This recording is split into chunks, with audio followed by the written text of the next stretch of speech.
Тазалық, білім, ауыз су, көгілдір отын, ауыл шаруашылығы. Осы сынды әлеуметтік мәселелерді Мақтаарал ауданына қарасты Достық ауылының тұрғындары округ басшысы Данияр Асауовтың есепті кездесу жиынында көтерді.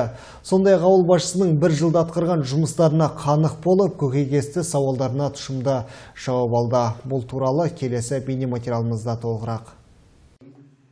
Алдымен Достық ауылында орналасқан әкімшілік аппаратының мәжіліс залында бастау алған есепті кездесуде Данияр Асауов ауылдағы атқарылған шаруаларға тоқталды. 6 елді мекеннен тұратын округте өткен жылы мүлік салығы 750 мыңды, ал жер салығы 1.300.000 теңгені құрап, жоспарланған салық артығымен орындалған. Бүгінгі таңда округ аумағында 15 шағын кәсіпкерлік жұмыс жасап тұр. Халық сайлаған әкім басшылық орынға келгелі абаттандыру саласына басымдық берген. Демеушілердің есебінен көше бойындағы артық шөптер тазартылып, жері жыртылып, ағаш отырғызуға дайын тұр. Сондай-ақ арық атыздарда назардан тыс қалмақ емес. Өтініш арыз тасталып, қазір барлық жерде қашықтылардың бәрін қаздыруға заявка тастадық. Негізі 5 жылда бір мәрте қазылып тұратын жер, енді ол бізге 7-8 жылға созылып кетті. Осы 20 жылдан бері осы салада жүргеннен кейін биыл облысқа хат жіберіліп, облыстан азаматтар келіп, осының бәрін тексеріп, Құда қаласа биыл біздің осы Достық ауылда округтың бәрі тазаланады, Құда қаласа. Құрылыс бойынша да атқарылған істер көп. Ауылдық округтегі 10 көшеге орта жөндеу жұмыстары жүрген. Бір елді мекенге 5.743.000 теңге қаржы қаралып, көшелері жарықтандырылуда. Сондай-ақ Қалшораев ауылындағы Қаракөз Әбдәлиев атындағы жалпы орта мектебіне 640 миллион теңгені құрайтын 200 орындық қосымша ғимараттың құрылысы салынды. Алайда ауыл әкімінің мектеп жұмысына көңілі толмайтын сыңайлы. Білім көрсеткішінің нәтижесі болатын ұбт қорытындысы өткен жылы төмен болған айтып, түйінді түйткілдер көтерілді.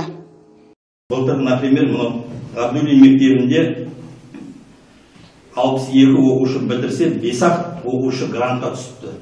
Қанша айлық беріп жатыр мемлекетіміз. Нәтиже жоқ. Мүсіреп мектебінде 3-ақ бала грантқа түсіпті, 41 баладан. Әбдәлиев мектебінде 2-ақ бала грантқа түсіпті.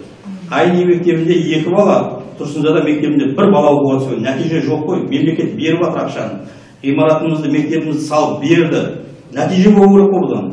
Тіршіліктің ағымына қарай заман талабына ілесуге ынталы ауыл тұрғындары айтар уәжін білдірді.